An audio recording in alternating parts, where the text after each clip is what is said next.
You are listening and watching to a very special podcast. Let us continue where we left off, shall we? Enjoy. Benjamin Hallows was not only the one to experiment on people, or for that matter, on his own greatest creations, but he also had pretty much wanted to help people.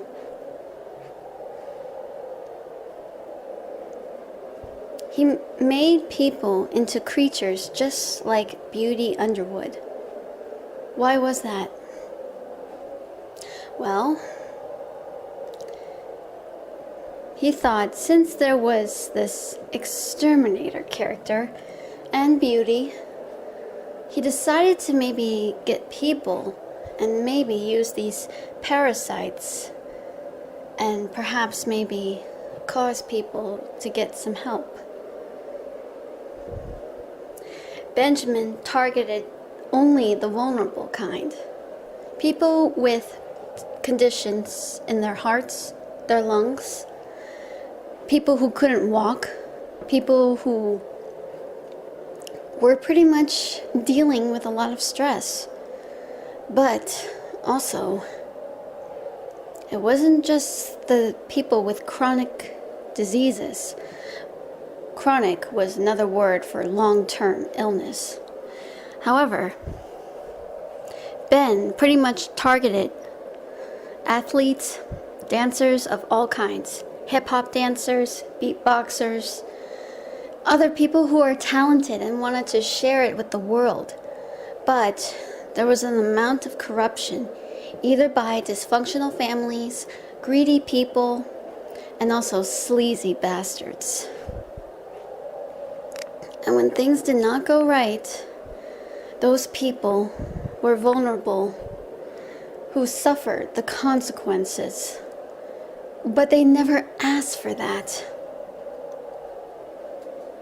All they ask for is just simply to make their dreams come true.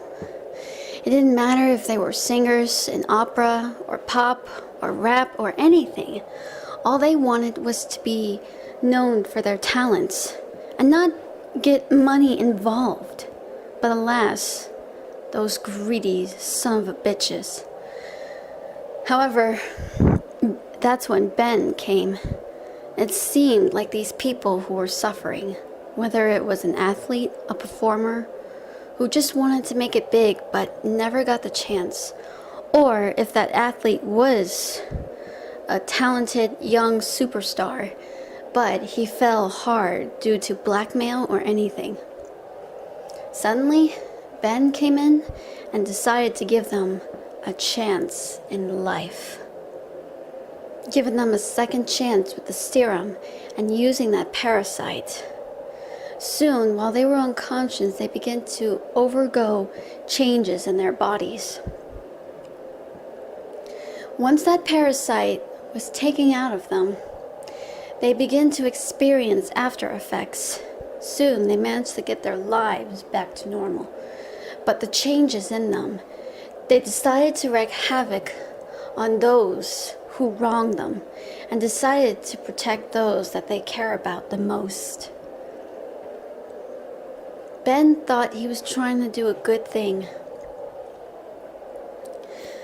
After the day that he was exhausted. He looked through the photos, the drawn pictures that Beauty did. He looked at the one of Yoichi, of various others. There was Yoichi laughing, Yoichi smiling, Yoichi usually with his doe-eyed like expression. How innocent and how sweet, how serious he was. Ben couldn't help but chuckle a bit. He seemed so strong for this young man. Yoichi somehow sparked a memory in Ben's mind. The innocence that Yoichi had reminded Ben of his little brother, Isaiah. Isaiah was just a little boy, just playing out and just having fun. Ben, come, let us play. Would you like to play some usual kickball? Or perhaps, as they call it, football? I can't tell which. However, Ben said, I don't know. I got a lot of chores to do, Isaiah. But you already said that the last time.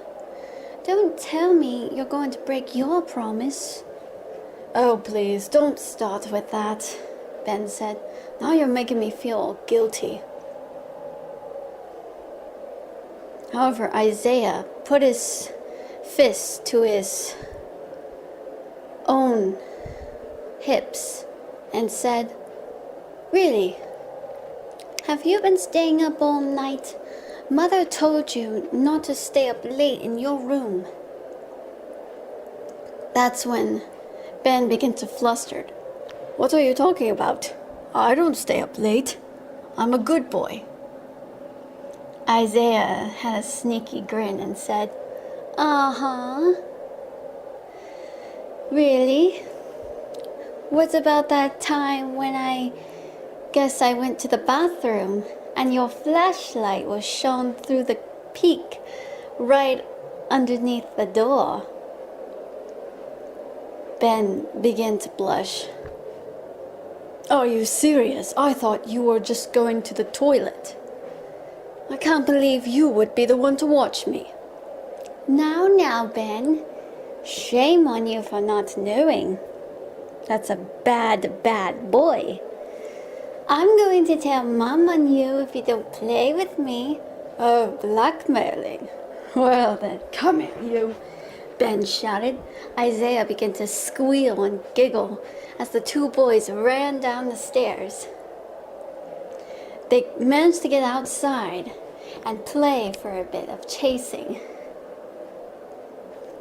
The two boys were exhausted. Isaiah said, So, brother, do you think I'll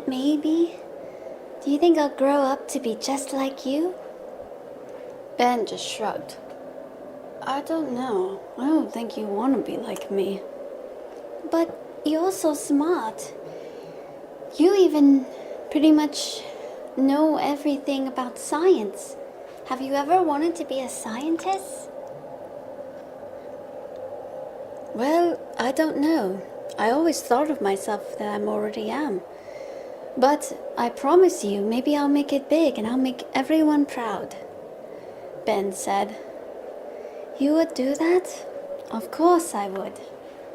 Would you actually believe if I didn't for you all? You don't have to do it for us. You'll just perhaps maybe needing a little more encouraging. I mean, with all of the lads around here, I never met anyone as special as you. I'm your brother, Isaiah, please.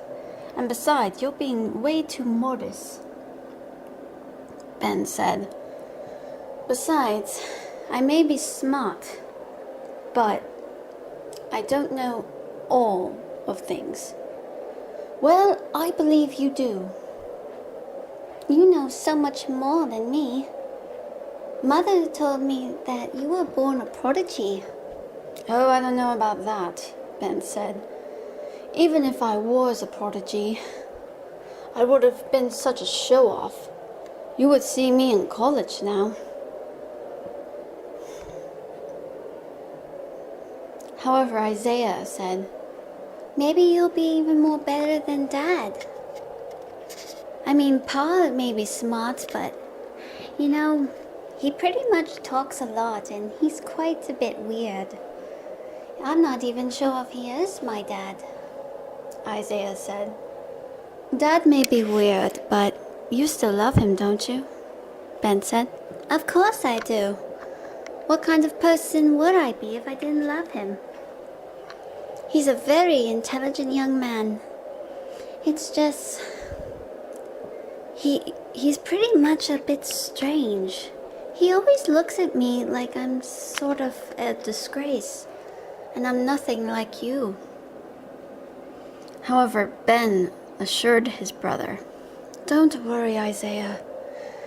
You'll make your own dreams one day. When you grow up, you're going to be very smart. I'll bet your talents will soar high. And you know something? I bet each and every one of us have talents, and they should be shone brighter than the stars in the sky. Isaiah embraced his older brother, saying, I'm sure you're going to shine brighter than any star, Ben. I know you will. Ben patted his head. Thank you, Isaiah. You're the best. I never want anything bad to happen to you. The memory faded, and Ben somehow said to himself, but that never happened, he muttered to himself. He managed to get up. Suddenly, he went to the graveyard, and he looked over at the graves there. All 5 of them. There was Calypso Hallows, there was Don Hallows, Charlie Hallows, Isaiah Hallows, and Minfan Wee Hallows. He looked over at the graves. He then said to them, as if they were there, I don't know if you can hear me. I wish I could have known who killed all of you. Except you, Mother. I wish I knew the truth. Maybe something went wrong. Maybe. Ben was just devastated. He fell to his knees and just hung his head. Oh, my siblings, my beautiful mother. Why? Why must you suffer like this? Could it be Father? But how can that be? I thought he loved us. How could he?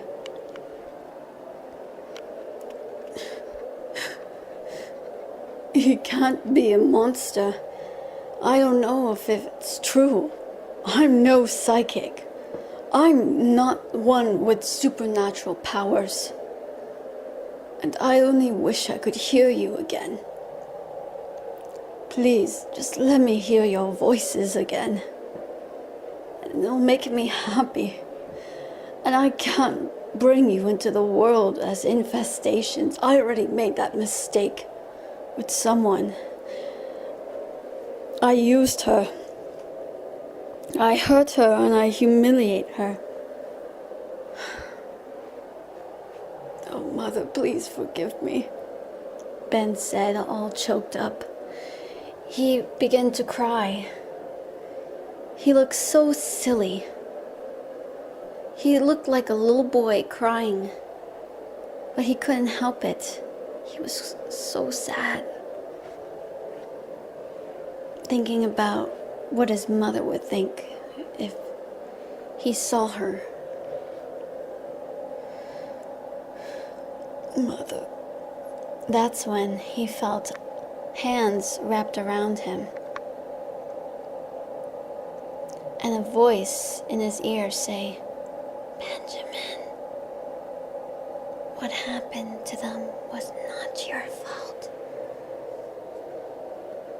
Ben turned around. He got up and walked about until he came across Stephanie, who went by the name of Rory Lee. He talked to her for a bit and they shared an intimate moment. However, Rosemary interrupted. Taylor came and he knew something was wrong. After there was a bit of a debate, with a bit of humor, Ben, Stephanie, Taylor, and Rosemary went their separate ways. Well, that's it. But don't worry, there's more. See you next time. Bye.